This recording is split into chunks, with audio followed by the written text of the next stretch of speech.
Mark, thank you very much for attending the Festival of Learning Session 8 on Post-16 Destinations. My name is Mr. Coleman. I'm Head of Sixth Form here at the school.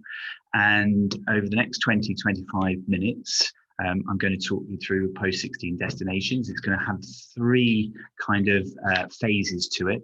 The first one being highlighting the admissions process here at the school.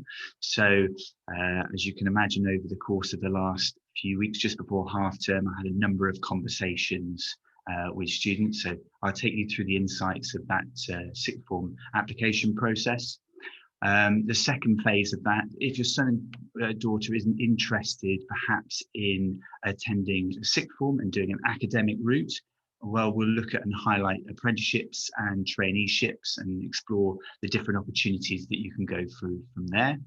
And thirdly, then we'll look at the transition to sixth form and further education establishments, okay, and the support that you perhaps can offer your son or daughter in that journey across after their GCSEs.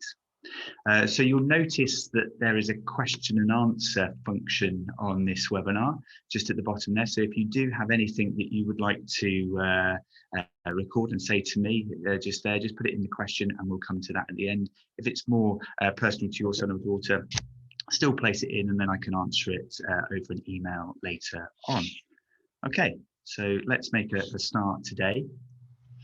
And let's look at this kind of admissions process that we've been going through. So your son or daughter, potentially in year 11 at the moment, will have been thinking about what subject choices and what decisions in terms of sixth form further education establishment, probably for a little while now. Formally, that started in September, where myself and Mr. Price did assemblies to all the students on Onward Sixth Form. Alongside, we also looked at apprenticeships and traineeships. Then December came round and we did the taster days. Now, the taster days are really important for students making decisions about what subject choices to do at the next level. They should be making clear decisions on interest and enjoyment, because we know if they are engaged in their studies, their learning outcomes will be far better from that. We also know that they should have a little view towards what next, higher education. Okay, so if you're sat there and you're thinking to yourself, oh, I'm not sure my son or daughter knows exactly what they want to do at higher education, at university, or even an apprenticeship, etc., then that's fine. Actually, they're not different to anybody else in that respect. And there's lots of conversations that I've had over the course of the last few weeks where students have been doing that. Okay.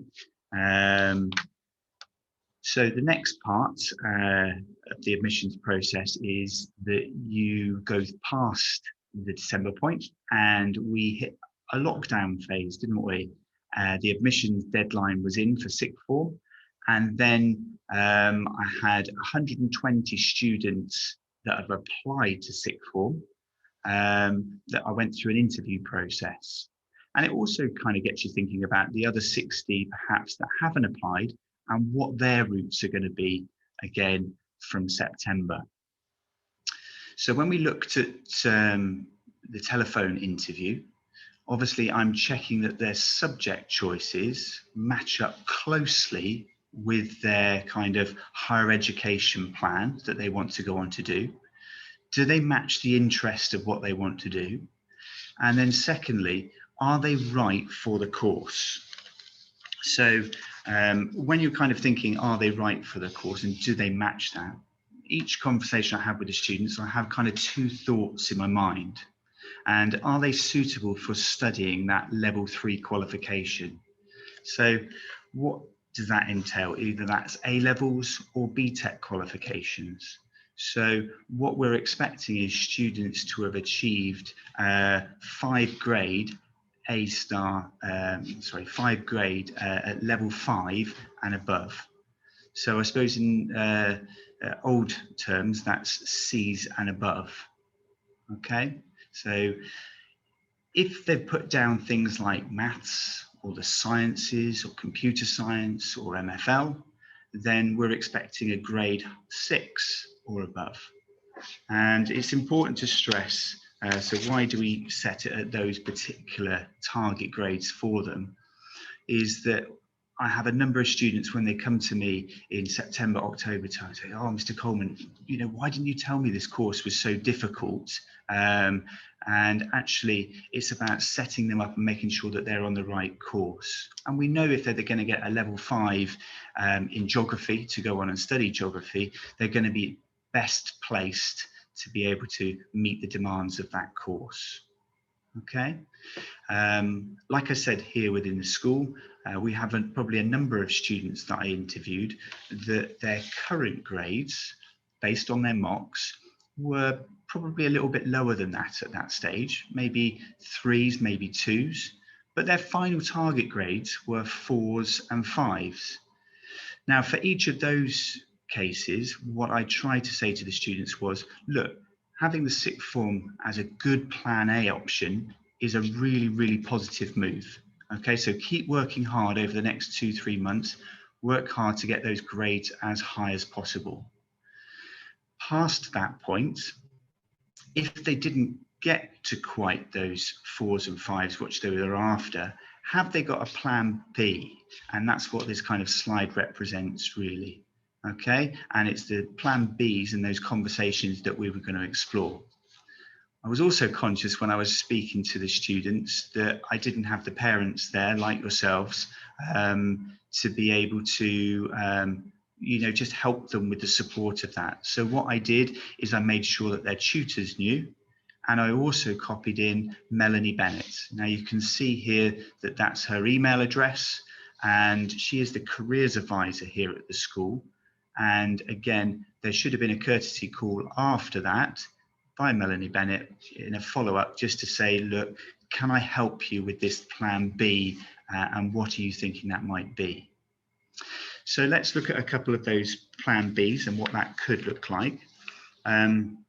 Again, you're all going to be in different situations, so it's important I keep this open. We have a number of further education colleges in our locality, namely Brockenhurst, Sparsholt. We have Bournemouth and Poole if you go in the other direction, or Totton, it's just a little bit further afield. Now, all of those are far bigger and have a broader terms of course set than what we do. Okay, here in the sixth form, which is fairly small, where we really mainly specialise in A levels and some BTEC qualifications.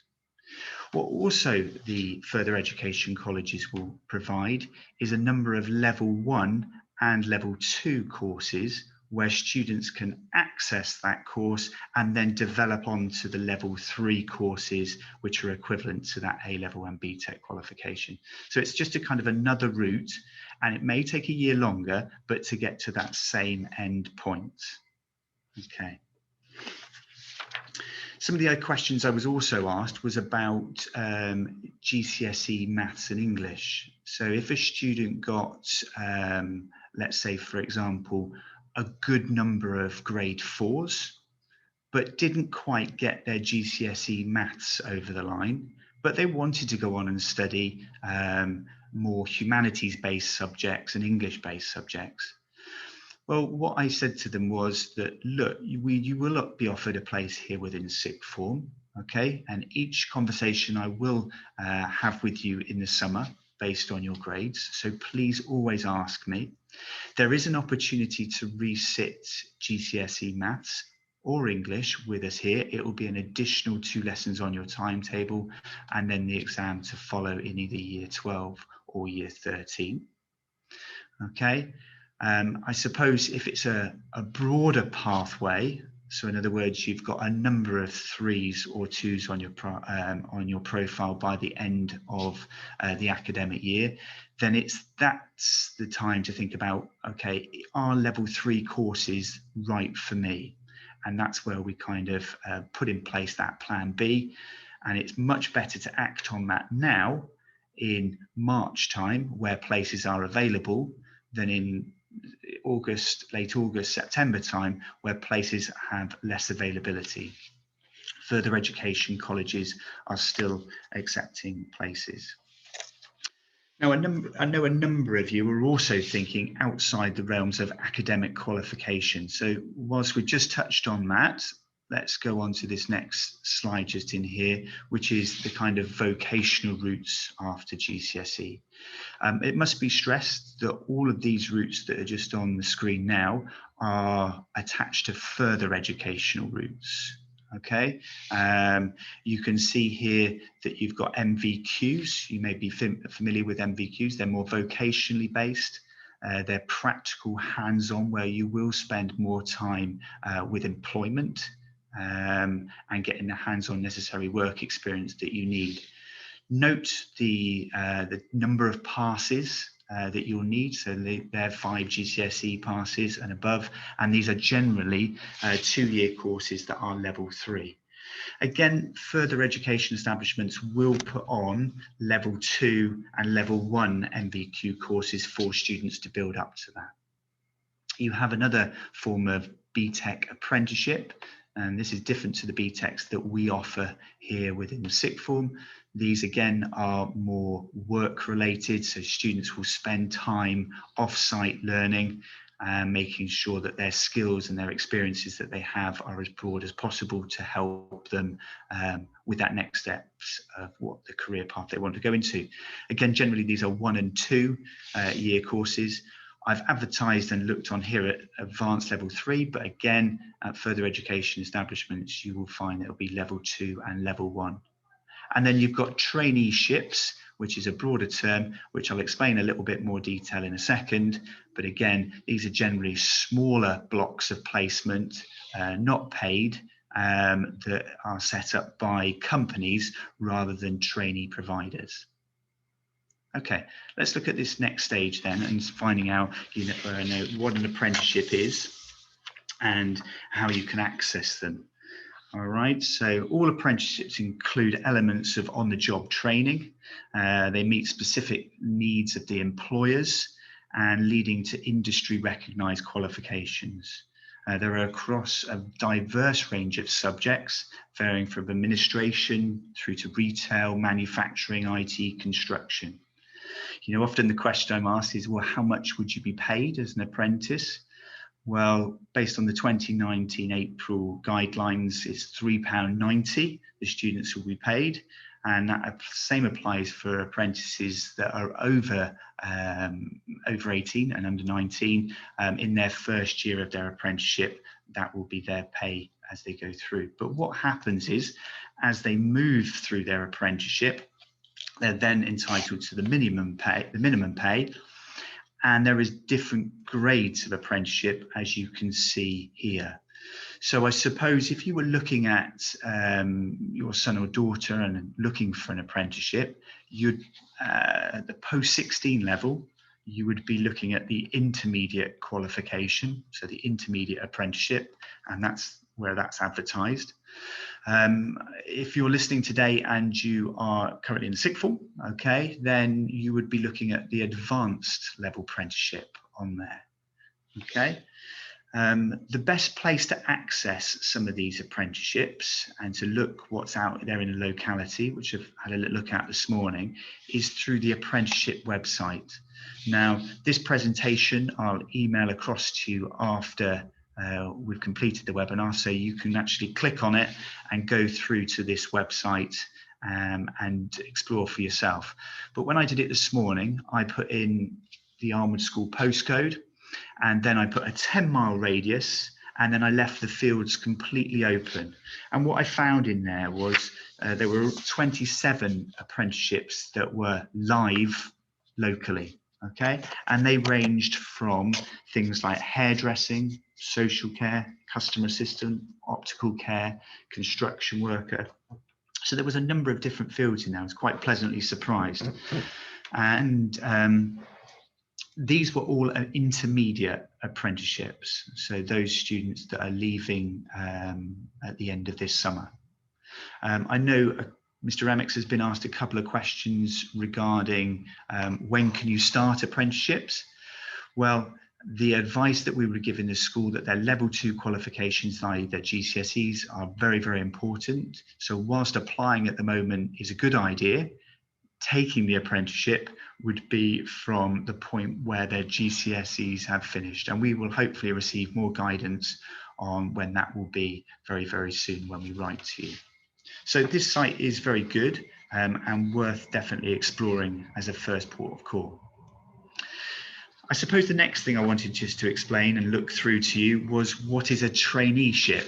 Okay, so the difference between that and apprenticeship, I suppose it's more for the experience and the work experience that is entailed to it. It's often referred to as online and remote learning, in terms of traineeships are designed to help young people who are motivated to find that apprenticeship job, but don't perhaps have the appropriate skills or experience that employers are seeking. And the core target group for the traineeships are young people who are not currently in employment. Okay, so it's that 16 to 24 bracket. And obviously we're looking at that 16 age group that have little work experience. And again, what they're doing is the company is then providing them an opportunity, and they are taking up that opportunity to gain experience. So again, what I've done included on here is a link to the traineeship government guidelines. And when I had a little look again this morning, there were five local traineeships that were being offered locally within the 10-mile radius. And to be honest, they were things like construction and pharmacy industry again, and customer service. So again, some interesting fields in which to go into.